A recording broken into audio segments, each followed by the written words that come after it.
So we're going to go ahead and examine some of the scenarios as they are playing out, and with a view to understanding and possibly proffering solutions. Let's head to Abuja.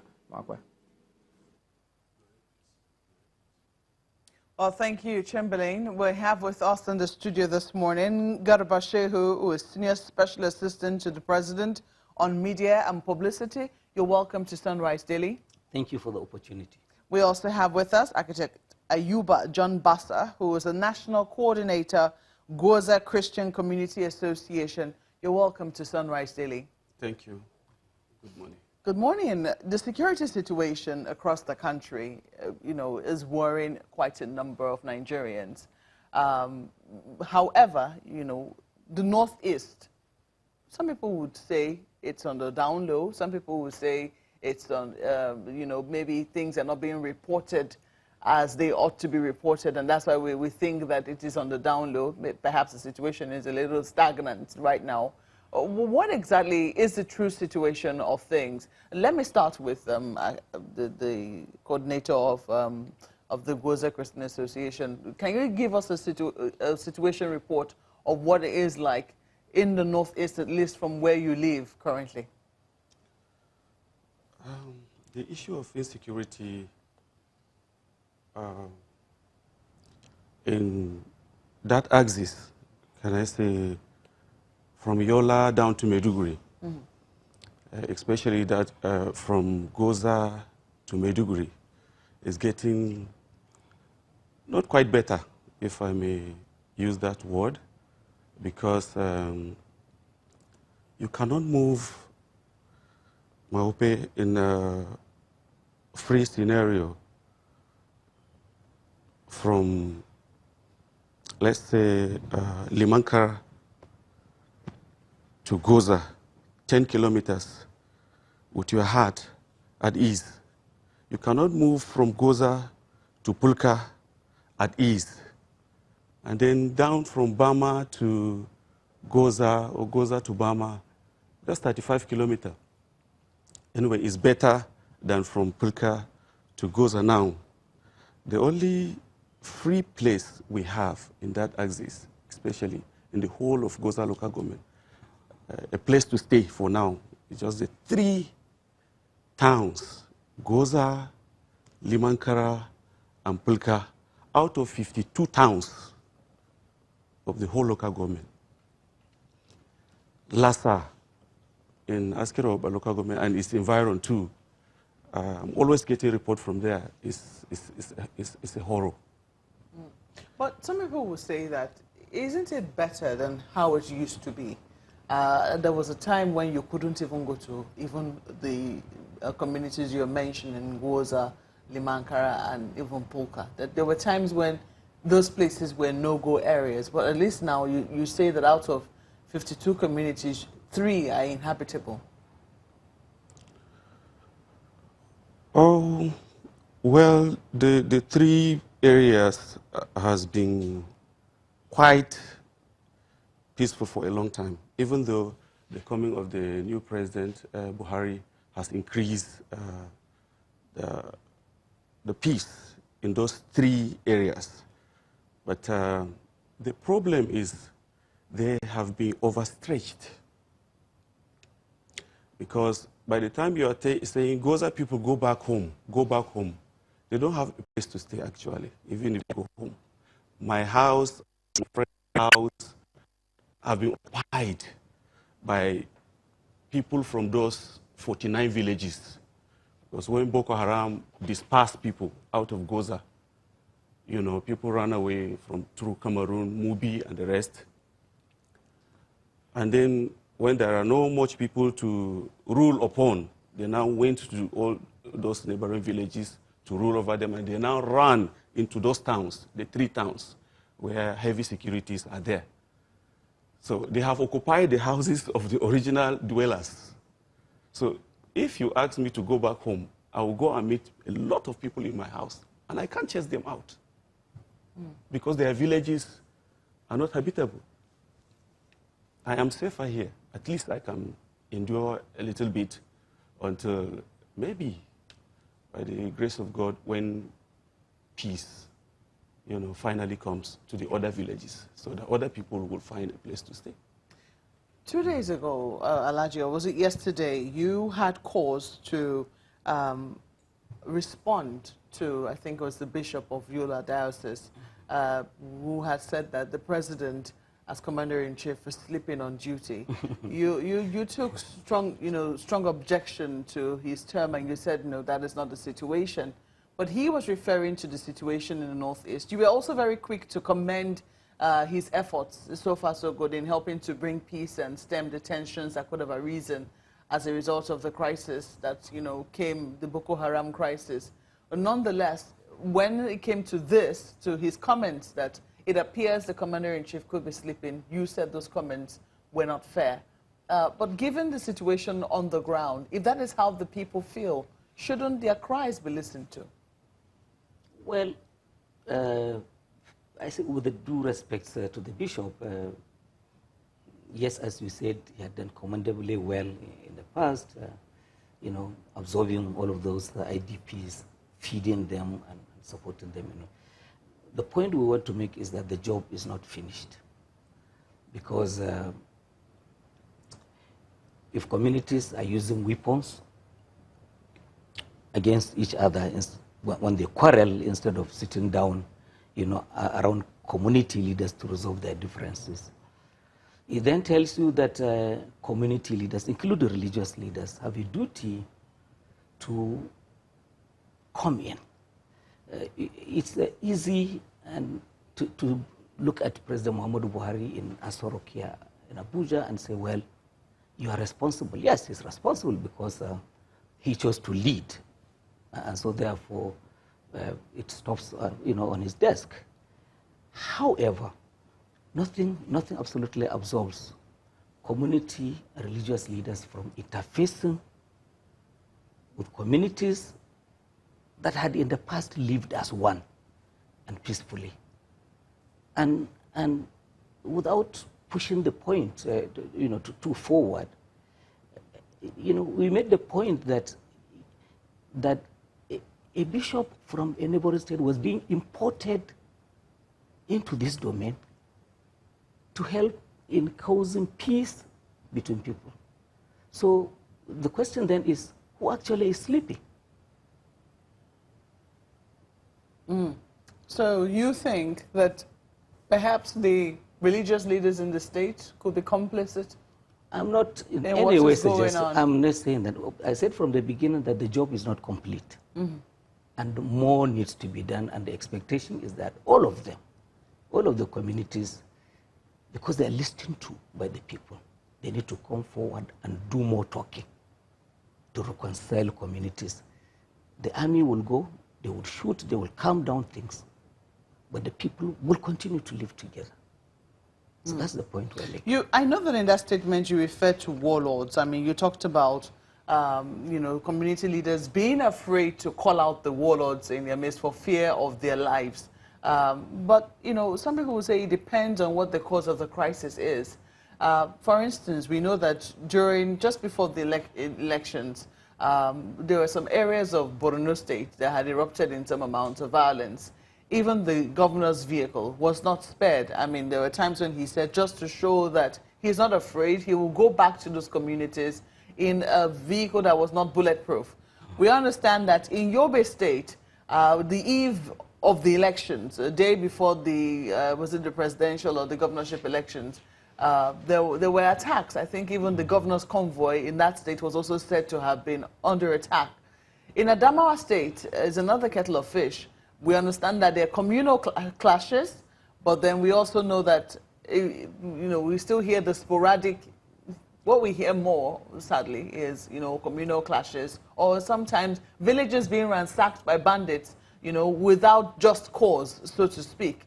In all of this, are you not lumping everything together when you say that community leaders should be intervening or should, have the courage to call out the warlords in their midst?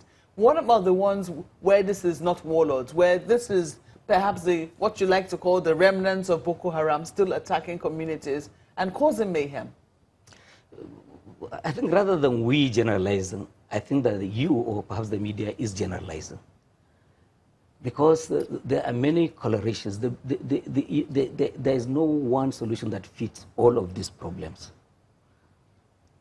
In talking about inter-ethnic, inter-religious clashes and problems, yes, it is right to say that there is a role for community and religious leaders. Take, for example, Zamfara State, where, in fact, in the week of Easter, so village heads were arrested. They were sacked and arrested because they were found to be collaborating with bandits against their own people. So it had gotten to a point where, again in Zamfara, that reports had come to government that rulers would sit down with bandits and negotiate deals that, okay, we won't kill any more of your people. Don't you attack us.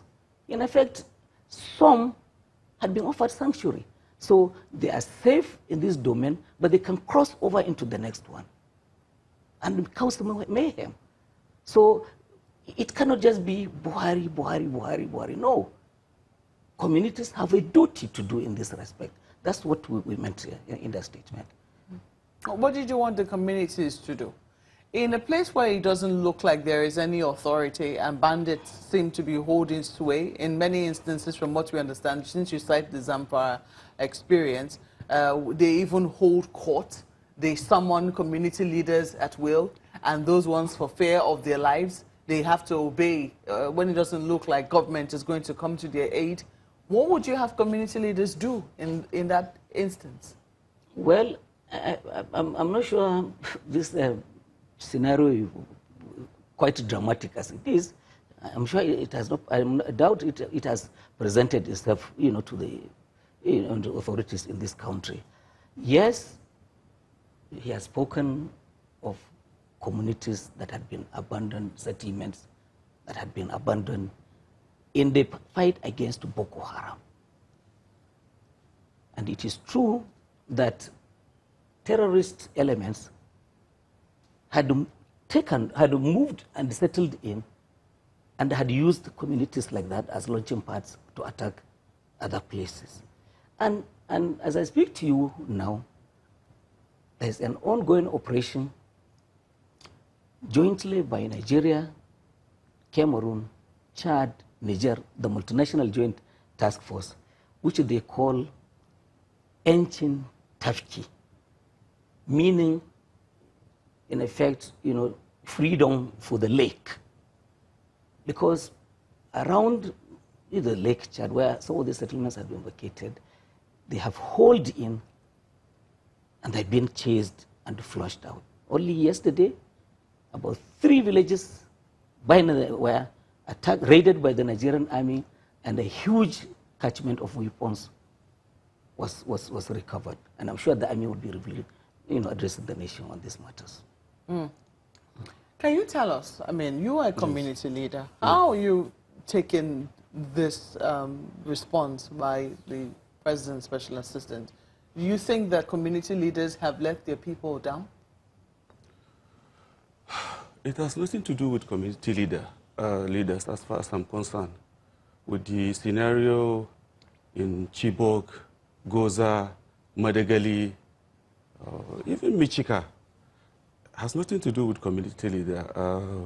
That's true. The problem of Gwoza, if I may talk about it, is more than what the community leader can do. And if they discover that you have an interest pertaining their life, they finish you overnight.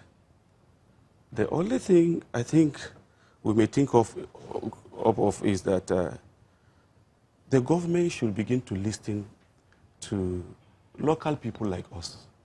We are deeply involved. I have blood relations that are in Boko Haram up to now. I can count more than 50 of my relations, blood, that are in Boko Haram. And I love them as much as the government likes them. What is happening actually is that, no, let's wait until they get repented. No army should shoot anybody first the Boko Haram has to shoot first before you retaliate or whatever. And before Boko Haram, shoot, he must really aim at you and get you off. Then who will now kill Boko Haram? That's what is happening in Gwoza. No army has the power to shoot. When you see Boko Haram moving with AK-47, you can't touch him. And 1 kilometer, 500 meters away from Gwoza, nobody can go there. Why? You are to just live within the confine of Gwoza territory. Once you are outside Gwoza with 500 meters, your life is at stake. Why? It's that dangerous. Why do you think government is maintaining that stance, if truly that is the stance that government is maintaining? Maybe human rights are accusing the army of killing, I don't know. But politics is being played somehow again, and that they lack knowledge of what is really happening. You say 50 of your relatives have Yes. joined Boko Haram. Are your blood relatives? There were over 100, Why but do you some of them think they have been joined, killed. Why actually. have they joined Boko Haram? They joined Boko Haram while in Maiduguri working in the abattoir, selling meat, and so they refused to go to school. And then when Mohammed Yusuf bring his own kind of preaching, they gladly, adopted that. And then since they are used to using knife and seeing blood all the time, so killing human and seeing blood means nothing to them. So it's just like, this is my job already. They join. And most of them, I still have over 50-something. I lost more than 60. In fact, my uncle was one of their Amir, living in my house in Gwoza, sending message to me in Abuja, tell my son that I have, captured his house. This is where I will rule as Amir. 4 of my friends was just sitting in front of my house. My blood relation came and showed them, pie, 4 of them. Even while their children were calling his name. Bukar, what are you doing? Bukar, what are you doing? Say, I will finish you, children. And Were you able to speak with them? Yeah, I do. You speak with your relatives who have joined Boko Haram? Yes. Sometimes they do call me from Cameroon.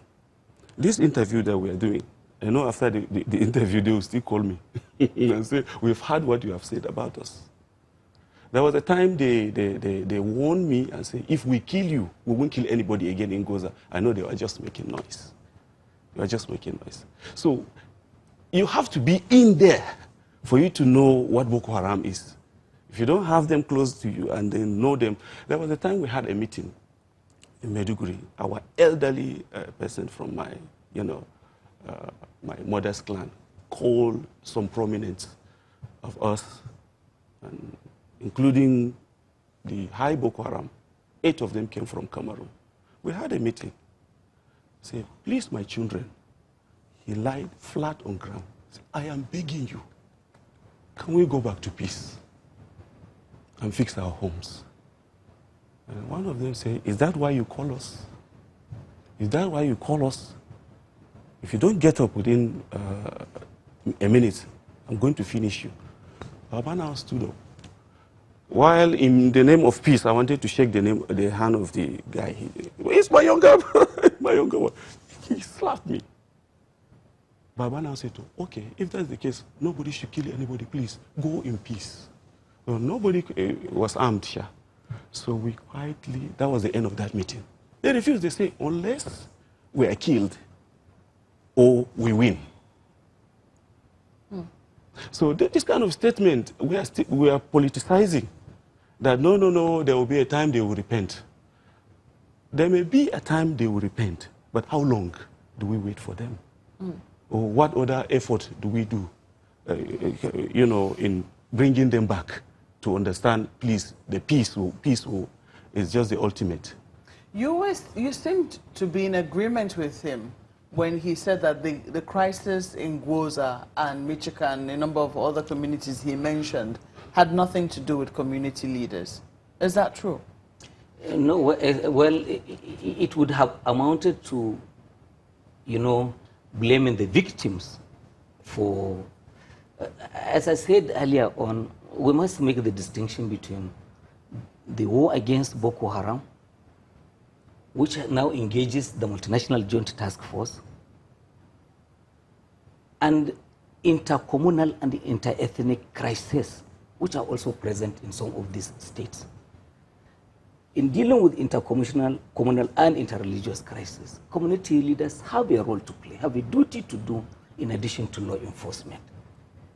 But in the situation of war that is going on against Boko Haram, it would have amounted to attacking or accusing the victim by saying that they're not cooperating with. That's not the idea. No, the army, in collaboration with the neighboring countries, they are doing an exceedingly good job. The job is not complete. They are flushing out. And while I agree with much that he said, and I really sympathize with, the unfortunate situation of himself that he has found himself and family and all of that, it is also true that